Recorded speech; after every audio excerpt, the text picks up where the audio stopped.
I don't know why that happens every time. It's got to be something psychological. And they changed everything around. I don't like this. I don't like it because I'm not used to it. But anyway, hi, my name is Courtney, and I'm very passionate about helping women with invisible, oh boy, enunciation is going to be an issue. Helping women with invisible illnesses realize that you can still lead a pretty healthy and active lifestyle. It's just not going to be the one you had envisioned for yourself. But the hell else are you going to do about it? I mean, really, what else are you going to do? Sitting around feeling sorry for yourself ain't going to get you anywhere. So I'm trying really hard to get back to being consistent. That freaking Cymbalta just really messed me up, y'all. And then, so Monday I didn't live stream because I was up at my girlfriend's and I could have, I had all my stuff, but I went to this particular friend's house because I knew it would be really, really relaxing. And I got there, I'm like, yeah, I just still want to. So then I live streamed Tuesday. Then I was going to live stream yesterday. And I don't know what happened. I was so gosh damn nauseous. I can't believe I took nausea meds all day and I literally kept it right to there. It was horrible. I have not been sick like that in a while. But that happens to me every so often because it happened to me, I think, in January after I got back from Alaska. I was just, I don't know. Just once in a while, I don't know if it's stress. Yeah, knowing me, honestly, not proud of it, but knowing me, it's probably mostly stress. But anyway, that's why I didn't do a video last night. So, since I'm trying to get back into consistency, I realize this is not a consistent schedule, but at least I'm on, and at least I'm trying. But dealing with difficult people, there's just no way around that. And I got to tell you that I don't know if you guys can hear that. I got some weird sounding little bird outside my door. Um, anyway, sorry, it's one of those nights. Um, I'm blushing.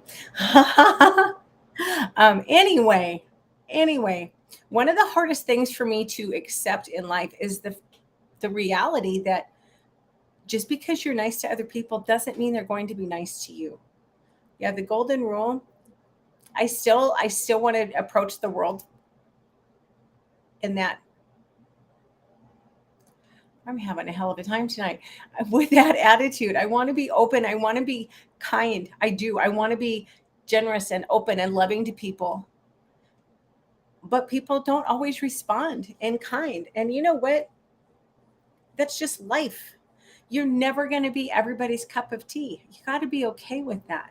So, how do you deal with difficult people? This information, by the way, is from I Am and Co. Number one, take a deep breath. This is going to calm you both emotionally and physically. When you take a deep breath, it allows you to take that emotional step back and then you can respond in a thoughtful manner as opposed to reacting emotionally.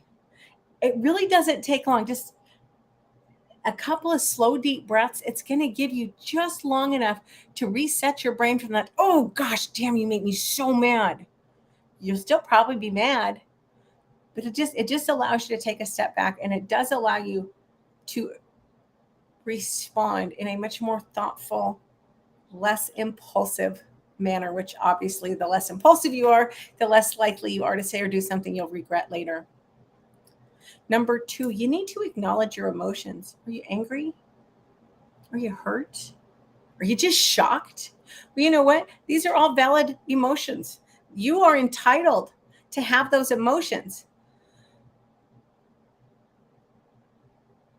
You need to acknowledge how you feel because the more you can understand how you feel in certain situations and how you respond, hopefully you're responding and not reacting, how you respond to certain people, that's going to allow you to respond better every time. And it will also allow you to just let it go faster. Number three, this is the one where I falter terribly.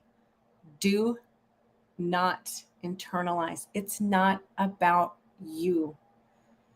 Don't let a crappy person impact your sense of self-worth. They don't deserve to have that kind of power over you. You already know they're a jerk, right?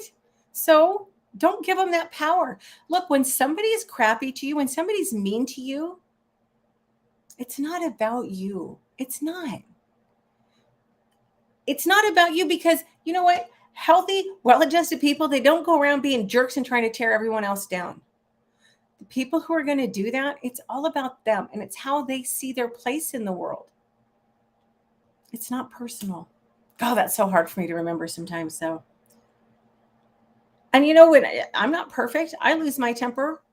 Lately, I'm telling you that St. Paul that just screwed me up. I've been losing my temper a lot lately, but it's not personal against the people I'm losing my temper at. I hate when I do that. Anyway, that's a whole nother story. Number 4, when you're dealing with difficult people, you need to remember you have a choice. You choose if you're going to be upset or angry. You're choosing to hold on and to ruminate. Look, you can't control, obviously. You cannot control what other people are going to say or do. All you can control is how you choose to respond to them. You can learn how to respond instead of reacting. That's going to give you so much of your power back. Now, just because you can't control others, you got to remember, you got to stand up for yourself. If people if people walk all over you, guess what? It's because you've allowed them to.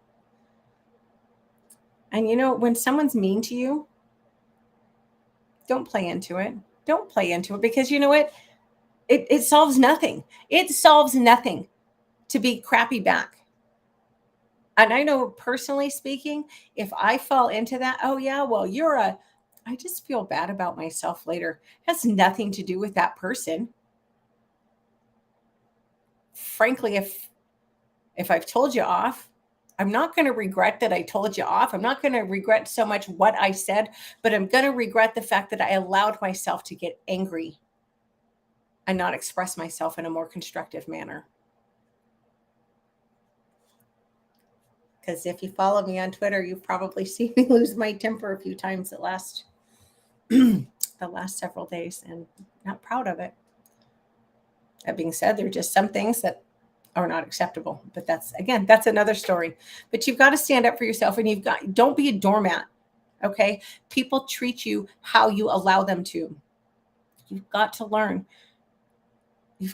how to respond instead of react. And you've got to learn to set boundaries. In fact, I don't think I've talked about boundaries in a while. Maybe we'll talk about that next week. Number 5, this one's really hard for me too, because for someone who's been through all the crazy crap that I've been through, I really have a very Pollyanna view of the world, but you need to accept that they're not going to change. People who are routinely unpleasant, they have a lot of internal trauma. Some of them will never admit it. You know, here's the thing about trauma. Some people are so hurt. They don't know how to let it go, because they don't know who they are without that. I don't know if I expressed that very well. But it's actually something I'm trying to deal with myself. I've been through some crazy stuff. And a lot of it was pretty traumatic. Who am I? Well, hell, even just dealing with my health issues. Who am I? Who am I if I'm not that girl? If I'm not the sick girl? If I'm not the person who has all the health issues? So I'm not, But you got to figure that out. People who are routinely unpleasant to you, they do have a lot of internal trauma. They may never acknowledge. You can't fix that. It's not your responsibility to fix anybody, okay? And frankly, no one asked your nosy, pushy ass to fix them. They didn't. Even if someone kind of half-ass says, oh, I really wish that you'd help me, they don't mean it, because if they meant it, they'd get their own damn help, and they wouldn't rely on you. Unless you're a professional, you ain't going to fix anybody. You need to limit your exposure to people who are routinely unpleasant to you. You need to set boundaries. You need to limit your exposure, but please try to respond with kindness and compassion, because again, they have their own crap they're carrying around. They have their own trauma. They have their own inner demons they're fighting. And then finally, and this is just my little tip, number 5, here's a bonus. Difficult people teach you an awful lot about who you do not want to be. And you know what? That's something to be grateful to them for. So anyway, there you go. That's all I have. I'm so freaking exhausted, y'all. And I've got some stuff going on. I'm not going to disclose. If you know me well enough, you know what's going on. Yet again, I have a hell of a lot going on in my life, and most of it's pretty stressful. And I got to tell you, I'm kind of, well, I'm not just kind of, I'm very disappointed. I guess I expected the medical community to be completely different in Texas. Well, it's not. It's not. I'm still treated. I have access to a lot more specialists, which is kind of nice. But you know, at the end of the day, none of them have really told me anything I didn't already know. And I'm not getting any better care here than I did in Alaska. Although I will say, I like the weather here a lot better. But I'm going to have to go back to Alaska for a little bit. I'll definitely be back to Texas. I'm putting my car and stuff in storage. I'm not, but I just, things are going on in my life where I have to go back. And as much as there are people that I'm really looking forward to seeing, of course, and spending time with, of course, I don't want to go back. I just don't. And that's a huge source of stress for me. And it just complicates a lot of things, but I got to go back. It doesn't matter if I like it or not. It doesn't matter if it complicates things or not. My priorities being what they are, this is what I need to do right now. So anyway, I am completely babbling. So you guys have a great night. Barring any unforeseen circumstances, I will be back tomorrow at 7 o'clock Central. Y'all take care. I'll see you tomorrow. Thanks. Bye.